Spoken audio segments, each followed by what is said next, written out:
প্রধানমন্ত্রীর উদ্যোগে প্রাণ ফিরে পাচ্ছে বরিশালের মৃতপ্রায় খাল। স্বাভাবিক হচ্ছে পানির প্রবাহ, কৃষিতে ইতিবাচক প্রভাব। বর্ষায় জলাবদ্ধতা কমার আশায় চাষি। সব প্রস্তুতির পরও পায়রা সমুদ্র বন্দরের প্রধান বাধা নাব্য সংকট। ড্রেজিং না থাকায় জেটিতে ভিড়ছে না বড় জাহাজ। আগামী বছরের শুরুতে পূর্ণাঙ্গ কার্যক্রম শুরুর আশা। হামাক্রান্ত রোগীর চাপে বিভিন্ন হাসপাতালে শয্যা সংকট। টিকাদান বিঘ্নিত হওয়ার কারণেই ভেঙেছে সুরক্ষা বলয়। বর্তমানে পর্যাপ্ত মজুদ থাকার দাবি স্বাস্থ্যমন্ত্রীর। এবং মেঘনা ও তেঁতুলিয়া নদীর মধ্যবর্তী ২১ চরের ৬টিতে নেই আশ্রয়কেন্দ্র। দুর্যোগে অনিরাপদ ভোলার চরাঞ্চলের বাসিন্দারা।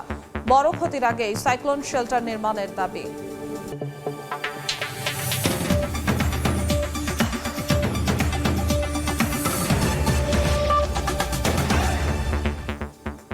আমন্ত্রণ সময় সংবাদের নিয়মিত আয়োজন বিভাগীয় সময়ে থাকছি সপ্তাহের ৭ দিন ভিন্ন ভিন্ন বিভাগের সংবাদ নিয়ে। আজ থাকছে বরিশাল বিভাগ, সঙ্গে আছি আমি জিন্নাতারা যশোয়া।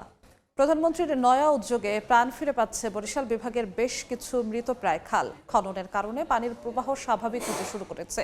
ইতিবাচক প্রভাব পড়ছে কৃষি সেচে। সেই সাথে চলতি বর্ষা মৌসুমেই জলাবদ্ধতা কমার আশা ভুক্তভোগীদের। বিস্তারিত অপূর্ব রিপোর্টে। খালের নামে পরিচিত বরিশাল মায়ের মমতায় জনপদকে আঁকড়ে রেখেছে প্রায় ৩,৫০০ খাল। পানি উন্নয়ন বোর্ডের হিসেবে যার দৈর্ঘ্য ৩,৩৪৯ কিলোমিটার। প্রধানমন্ত্রী তারেক রহমানের নয়া উদ্যোগে এরই মধ্যে ৬ জেলায় খনন শুরু হয়েছে ৬১.৫ কিলোমিটার। বরিশাল সদর উপজেলার চরকাওয়া ইউনিয়নের স্বনির্ভর খাল এটি। ৪ দশক পর সংস্কারের ছোঁয়ায় ৬ কিলোমিটারের খালের ৪ কিলোমিটার খননই বদলে গেছে দৃশ্যপট। একই চিত্র জেলার গৌরনদীর কুতুবপুরে। এই খালটি আবারও পুনঃখননের কাজ শুরু হয়েছে। পানি বর্ষা পড়লে জোয়ার উঠতে ঠেলিয়া কোলার দিয়ে নামতে না। বন্যার সিজন আসলেই পানি ঘরবাড়িতে তলাই যেত। জলাবদ্ধতা, নিষ্কাশন এবং সেচ, এই 3টি বিষয়কে আমরা গুরুত্ব দিয়েছি। এদিকে পিরোজপুরের শিকদার মল্লিক ইউনিয়নে প্রধানমন্ত্রী তারেক রহমানের বিশেষ উদ্যোগে প্রাণ ফিরে পাচ্ছে একাধিক মৃতপ্রায় খালগুলো। জমি, খাত, বই সব কিছুর জন্য সুবিধা পাইতেছি। এখন কাটার পরে খুব ভালোই হচ্ছে। বরগুনাতেও থেমে নেই বিশাল কর্মযজ্ঞ। পানি উন্নয়ন বোর্ড জেলায় ৬০৯টি খাল শনাক্ত করেছে। সরকারের খাল খনন ও সংস্কারের উদ্যোগে চলতি বর্ষা মৌসুমে জলাবদ্ধতা কমাবে আশা ভুক্তভোগীদের। তবে নিশ্চিহ্ন হতে যাওয়া খাল উদ্ধারেরও দাবি বরিশালবাসীর। অপূর্ব অপু, সময় সংবাদ, বরিশাল। এ বিষয়ে বিস্তারিত জানাতে বরিশাল থেকে সরাসরি যুক্ত হচ্ছেন রিপোর্টার অপূর্ব অপু। তার সঙ্গে আলোচনায় যুক্ত হচ্ছেন বিভাগীয় কমিশনার খলিল আহমেদ।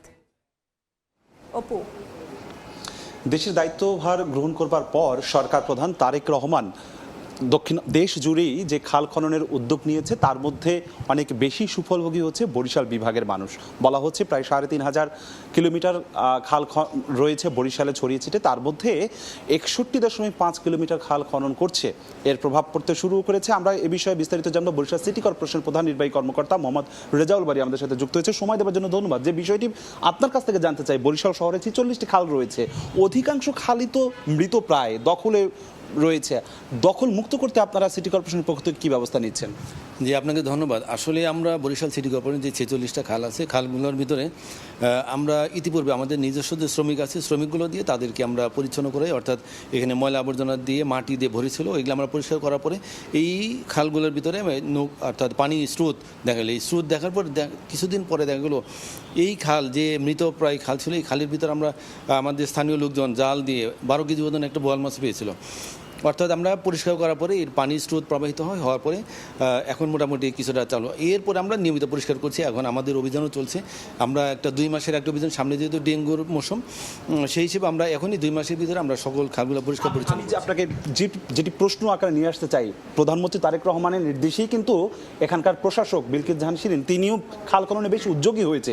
কিন্তু যে প্রশ্নটি বারবার আসছে, খালের যে দুপাশে যারা দখলদারি করছে তাদের আপনারা উচ্ছেদের ভয়টা কোথায়, সীমাবদ্ধতা কোথায়?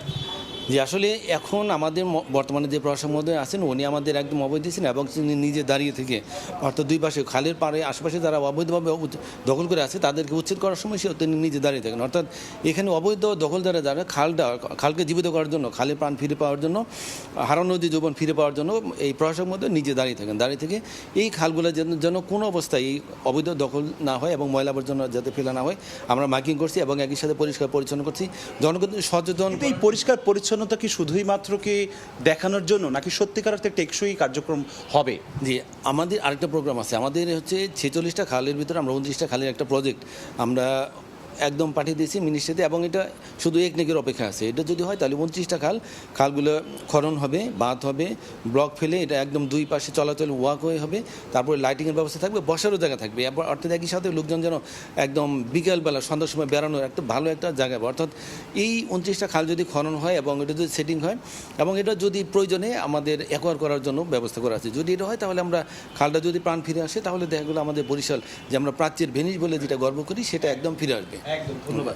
প্রাচ্যের ভেনিস খ্যাত ধান নদী খাল এই তিনে বরিশালের যে ঐতিহ্য সেটি কিন্তু ফিরিয়ে আনবার জন্য বারবার সিটি কর্পোরেশন থেকেও উদ্যোগের কথা বলা হয়েছে। বিলকিস জাহান শিরিন প্রশাসক, তবে যেটি বড় আকারে সংকট আকারে ধারণ করে দুপাশে দখলদারিত্ব।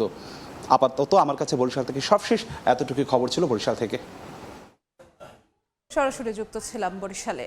প্রায় 1.5 দশকের পরিকল্পনা আর হাজার হাজার কোটি টাকার বিনিয়োগ, অবশেষে দৃশ্যমান দেশের তৃতীয় সমুদ্র বন্দর পায়রা। প্রস্তুত জেটি, ব্যাকআপ ইয়ার্ড, ওয়্যারহাউস সহ আধুনিক সব কার্গো সুবিধা।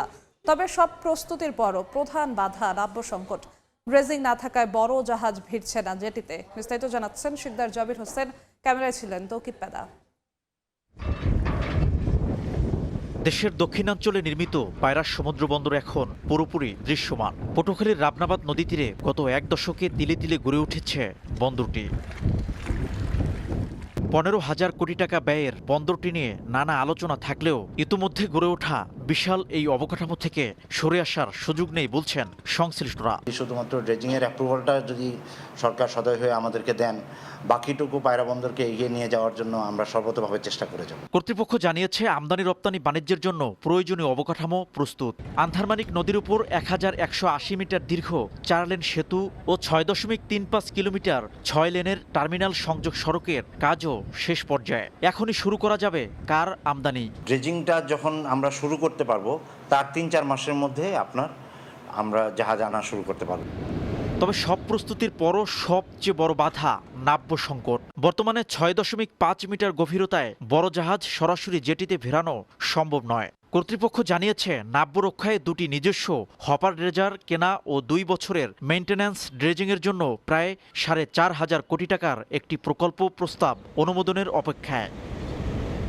বিকল্প কৌশলগত সুবিধা নিশ্চিত এবং বর্ধিত বৈদেশিক বাণিজ্যের চাপ সামাল দিতে পায়রা বন্দরের উন্নয়ন এখন জরুরি বলে মনে করছেন সংশ্লিষ্টরা। শিকদার জাবির হোসেন, সময় সংবাদ, পটুয়াখালী। জেলা শহর থেকে গ্রামেও ছড়িয়ে পড়েছে হাম। আক্রান্ত রোগীর চাপে বিভিন্ন হাসপাতালে দেখা দিয়েছে শয্যা সংকট।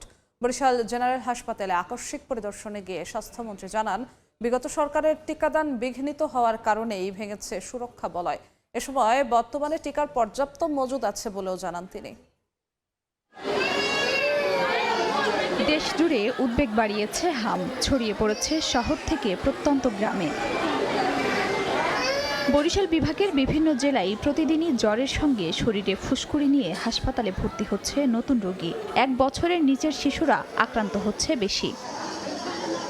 অভিভাবকরা বলছেন, চিকিৎসা নিয়ে বাড়ি যাওয়ার পর আবারও অসুস্থ হচ্ছে শিশুরা। হাসপাতালের ওয়ার্ডে 1 বেডে একাধিক শিশু থাকায় সুস্থ হওয়ার পরও নতুন করে অসুস্থ হওয়ার শঙ্কা তাদের। এদিকে বারান্দায় যারা চিকিৎসা নিচ্ছেন তাদের ভোগান্তি আরও বেশি। পর্যাপ্ত পরিমাণ বেড না থাকার কারণে আমাদের একটা বেডে 2-3 করে বাচ্চা দেওয়া হয়েছে। এক বেডে 3-4 জন করে দেয়। আমরা রাত্রে মা বাচ্চা কেউই ঘুমাইতে পারি না। একটা সুস্থ বাচ্চার ভিতরে আবার অন্য একটা অসুস্থ বাচ্চা এনে বসিয়ে দেয়, তাইলে তো সুস্থ বাচ্চা আবার অসুস্থ হয়ে যাওয়ার সম্ভাবনা থাকে। হামের রোগী 169 জন, প্রতিটা বেডে আমরা 3-4 জন করে বাচ্চা দিতেছি, তারপর বাকিটা 40 বেডের বিপরীতে আর কি। এদিকে সোমবার সকালে বরিশাল জেনারেল হাসপাতালে আকস্মিক পরিদর্শনে যান স্বাস্থ্যমন্ত্রী সরদার মোহাম্মদ সাখাওয়াত হোসেন। বলেন, বিগত সরকারের ব্যর্থতার কারণেই হাম পরিস্থিতির অবনতি হয়েছে, তবে টিকা দেয়ায় বর্তমানে পরিস্থিতি কিছুটা নিয়ন্ত্রণে এসেছে। হামটা পুষ্টিহীনতার কারণে যেভাবে ছোঁয়াচেভাবে সরেছিল 2020-এর পরে প্রত্যেক 4 বছর পর পর হামের ক্যাম্পেনিং হওয়ার কথা ছিল। বিগত সরকারগুলি টিকা কালেক্টও করে নাই, সেই ক্যাম্পেনিংটা করে নাই। না করার কারণে 0 এজ থেকে 5 বছর পর্যন্ত একটা বিরাট সংখ্যার বাচ্চা আনভ্যাকসিনেটেড রয়েছে। ওই বাচ্চাগুলিরই বেশিরভাগ হাম হয়েছে। টিকা সংগ্রহের পাশাপাশি ক্যাম্পেইন করার কথা থাকলেও বিগত সরকার তা করেনি বলে মন্তব্য করেন স্বাস্থ্যমন্ত্রী। খাদিজা স্বপ্না, সময় সংবাদ। বিভাগীয় সময় আরও থাকছে। শেরেবাংলা মেডিকেল অ্যান্ড নার্সিং কলেজের টাকা ফেরতের দাবিতে আন্দোলন, শাটডাউনে স্থবির বরিশাল বিশ্ববিদ্যালয়। মেঘনা ও তেঁতুলিয়া নদীর মধ্যবর্তী 21টি চরের 6টিতে নেই কোনো আশ্রয় কেন্দ্র, বাকি 15টিতে আছে নামমাত্র। এতে নিরাপত্তার শঙ্কায় ভোলার চরাঞ্চলের বাসিন্দারা। বড় ক্ষতির আগে এই অরক্ষিত মানুষের জন্য আশ্রয় কেন্দ্র নির্মাণের দাবি সংশ্লিষ্টদের। উৎপল দেবনাথের ছবিতে নাসিরউদ্দিন লিটনের রিপোর্ট। ভোলার দৌলতখান উপজেলার মেঘনার মধ্যবর্তী মদনপুর ইউনিয়নের চর মুন্সি গ্রামে 4,500 মানুষের বসবাস। কৃষি নির্ভর এ চরে রয়েছে কয়েক হাজার গরু মহিষ। প্রাকৃতিক দুর্যোগে আশ্রয় নেয়ার মতো নেই কোনো সাইক্লোন শেল্টার। সাগরকুলের ঢালচর, পূর্ব ঢালচর, মেঘনার মধ্যবর্তী চর লাদেন, চর লক্ষ্মী, হাজিপুর, চর শামসুদ্দিন, কাজির চর, চর সুলতানি, তেঁতুলিয়ার মধ্যবর্তী চর কচুয়াখালীতে নেই কোনো আশ্রয় কেন্দ্র। এসব চরের বসতির সংখ্যা 50,000-এর বেশি। মেঘনা যখন পানি বাড়ে সব তলে যায়। জ্বর তুফান ছাড়লে আল্লাহরে বলাইতে বলাইতে বলাইতে বলাইতে আত্মায় সুতায় শুকিয়ে যায়। পানি কাজি বান বাতাস তুফানে হইলে আমার ঘর দুয়ার অনেক ক্ষয়ক্ষতি হয়ে যায়। এই যে বর্ষা মৌসুম আসলে যে একটা জলোচ্ছ্বাস বা একটা বড় একটা ঝড় ঝঞ্ঝা হয়, সাইক্লোন শেল্টার পড়তে এমন কোনো কিছু নাই। ঝুঁকিপূর্ণ বাসিন্দাদের আশ্রয় কেন্দ্রের আওতায় আনতে প্রকল্প নেয়ার কথা জানিয়েছেন জেলা প্রশাসক।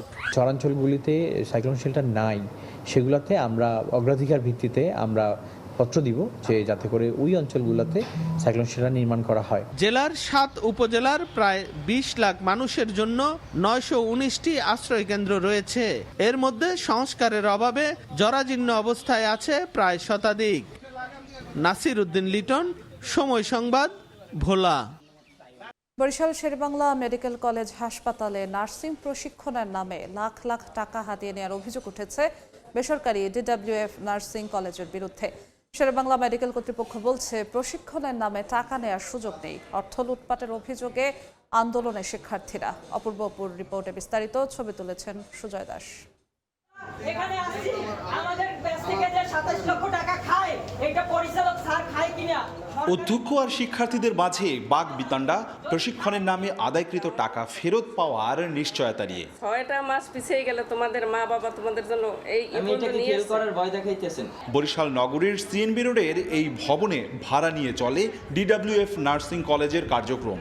অভিযোগ উঠেছে, বিএসসি ইন নার্সিং এর প্রায় 200 শিক্ষার্থীর কাছ থেকে কমপক্ষে 10,000 টাকা করে ক্লিনিক্যাল প্রশিক্ষণের নামে নেওয়া হয়েছে অন্তত 27 লাখ টাকা। প্রতারণার শিকার হচ্ছে আমরা। একটা কলেজে যেরকম ব্যবস্থা থাকার কথা এরকম নাই, কিছুই নাই। শিক্ষার্থী ও এই কলেজের সঙ্গে এক সময় জড়িতদের আরও অভিযোগ, DWF এর চেয়ারম্যান জহিরুল ইসলাম নার্সিং কলেজ পরিচালনায় নিয়মনীতির তোয়াক্কা করেন না। বিগত দিনে আওয়ামী লীগ আর এখন বর্তমান ক্ষমতাসীনদের নাম ব্যবহার করে অনিয়মের রাজ্য করেছেন। টাকা আসা যখন শুরু হলো স্টুডেন্ট কাছে, তখন উনি বেঁকে বসলো।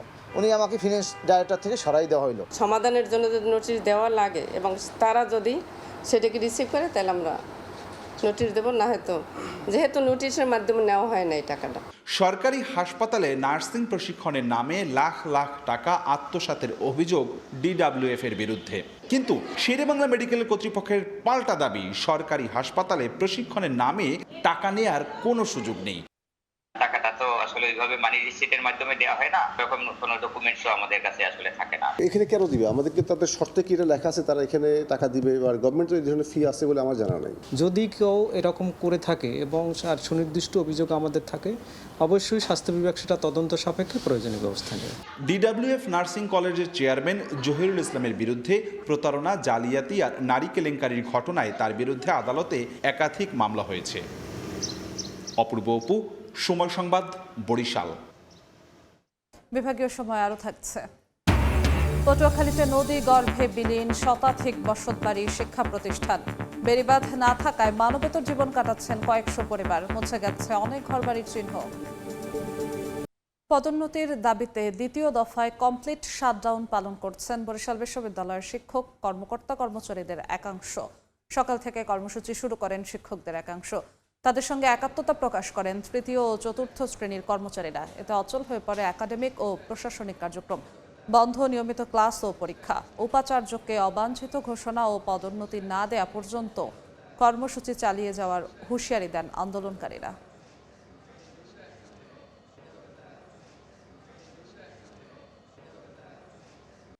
পটুয়াখালী বিজ্ঞান ও প্রযুক্তি বিশ্ববিদ্যালয়ে উপাচার্য ডক্টর কাজী রফিকুল ইসলামের অপসারণ দাবিতে চলমান কর্মসূচিতে দুপক্ষের হাতাহাতি হয়েছে। সকালে বিশ্ববিদ্যালয়ের প্রশাসনিক ভবনের সামনে এ ঘটনা ঘটে। এতে শিক্ষক, কর্মকর্তা সহ অন্তত 10 জন আহত হন। প্রত্যক্ষদর্শীরা জানান, বিশ্ববিদ্যালয়ের একাংশের শিক্ষক, কর্মকর্তা প্রশাসনিক ভবনের সামনে অবস্থান নেন। এ সময় ভিসির সমর্থনে শতাধিক বহিরাগত ক্যাম্পাসে প্রবেশ করে শিক্ষক ও কর্মকর্তাদের উপর হামলা চালায়।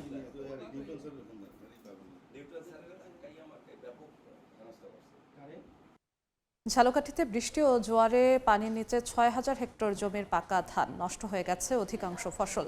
শ্রমিক সংকটে ধান ঘরে তুলতে না পেরে দিশেহারা কৃষক। পলাশটার পাঠানো তথ্য, শামীম হোসেনের ছবিতে রিপোর্ট। মাঠে মাঠে সোনালী ফসলের দোল, বাম্পার ফলনের সম্ভাবনায় চাষির মুখে হাসি। কিন্তু টানা বৃষ্টি ও অস্বাভাবিক জোয়ারে বদলে যায় পরিস্থিতি। হাসি এখন কান্নায় পরিণত। কৃষকরা জানান, এবছর বোরো আবাদে বেড়েছে উৎপাদন খরচ। ধার দেনা করে প্রতিকূলতার মধ্যেও আবাদ করা কষ্টের ফসল এখন পানির নিচে। মরার উপর খাড়ার ঘা হিসাবে দেখা দিয়েছে শ্রমিক সংকট। ঘরে ঘরে শুরু হয়েছে হাহাকার। 1000 টাকা করে এটা বদলালো, ইহা পাইতেছি না। অনেক জায়গার ধান মাটিতে মিশে গেছে, দাগি উঠে পেরে নিয়ে পুষতেই গেছে। হ্যাঁ, সব নষ্ট হয়ে গেছে বন্যার কারণে। ধান সব পানির তলে ডুববি গেছে। ধান অর্ধা ভাগে লস, যা হয়েছে বন্যা সব শেষ হয়ে গেছে। বদলা পাই না, লেবার পাই না, হ্যাঁ, খুব লসের উপর লস। কৃষি বিভাগ বলছে, এখনো কাটা হয়নি অর্ধেক ধান, তাই এখনই ক্ষয়ক্ষতির পরিমাণ নিরূপণ করা সম্ভব নয়। মাঠ পর্যায়ে যে সকল প্রায় আমাদের 15% ধান পাকা অবস্থায় আছে, যেটা আমরা কৃষকদেরকে দ্রুত কর্তনের পরামর্শ দিয়েছিলাম। আমাদের ঝালকাঠি জেলায় 9টা কম্বাইন্ড হারভেস্টার বর্তমানে চালু আছে, যার মাধ্যমে দ্রুত কর্তন করা সম্ভব হবে। চলতি মৌসুমে ঝালকাঠি জেলায় বোরো আবাদ হয়েছে 13,825 হেক্টর জমিতে। সময় সংবাদ, ঝালকাঠি। পটুয়াখালীর পায়রা নদীর ভাঙনে বিলীন সদরের বাজার সহ শতাধিক বসতবাড়ি ও শিক্ষা প্রতিষ্ঠান। গত 25 বছরে ভাঙনে নদী গর্ভে চলে গেছে কয়েকটি এলাকার 15টি মসজিদ, 5টি মন্দির, 3টি প্রাথমিক বিদ্যালয়। পুরোপুরি বিলীন হয়েছে সদর উপজেলার ছোট বিঘাই ইউনিয়নের ভাজনা গ্রাম। আংশিক বিলীন ফুলতলা, পূর্ব মাটিভাঙা, তুষখালী ও নন্দীপাড়া। ঘরবাড়ি, ফসলের ক্ষেত, গাছপালা সব হারিয়ে নিঃস্ব শত শত পরিবার। মুছে গেছে অনেক ঘরবাড়ির চিহ্ন, হারিয়ে গেছে নানা স্মৃতি। ত্রাণ নয়, স্থায়ী বেড়িবাঁধের দাবি নদীপাড়ের মানুষের। ভাঙন রোধে কার্যকর পদক্ষেপ নেওয়ার আশ্বাস পানি উন্নয়ন বোর্ডের। বিভাগীয় সময় শীর্ষ সংবাদগুলো জানিয়ে দিচ্ছি আরেকবার। প্রধানমন্ত্রীর উদ্যোগে প্রাণ ফিরে পাচ্ছে বরিশালের মৃতপ্রায় খাল। স্বাভাবিক হচ্ছে পানির প্রবাহ। কৃষিতে ইতিবাচক প্রভাব। বর্ষায় জলাবদ্ধতা কমার আশা। সব প্রস্তুতির পরও পায়রা সমুদ্র বন্দরের প্রধান বাধা নাব্য সংকট। ড্রেজিং না থাকায় জেটিতে ফিরছে না বড় জাহাজ। আগামী বছরের শুরুতে পূর্ণাঙ্গ কার্যক্রম শুরুর আশা। এবং হাম আক্রান্ত রোগীর চাপে বিভিন্ন হাসপাতালে শয্যা সংকট। টিকাদান বিঘ্নিত হওয়ার কারণেই ভেঙেছে সুরক্ষা বলয়। বর্তমানে পর্যাপ্ত মজুদ থাকার দাবি স্বাস্থ্যমন্ত্রীর।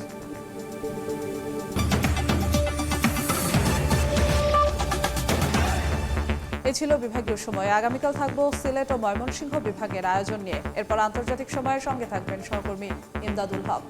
যশোয়া, আপনাকে ধন্যবাদ। আন্তর্জাতিক সময় নিয়ে আসছি কিছুক্ষণ পর, সঙ্গে থাকুন সময়ের।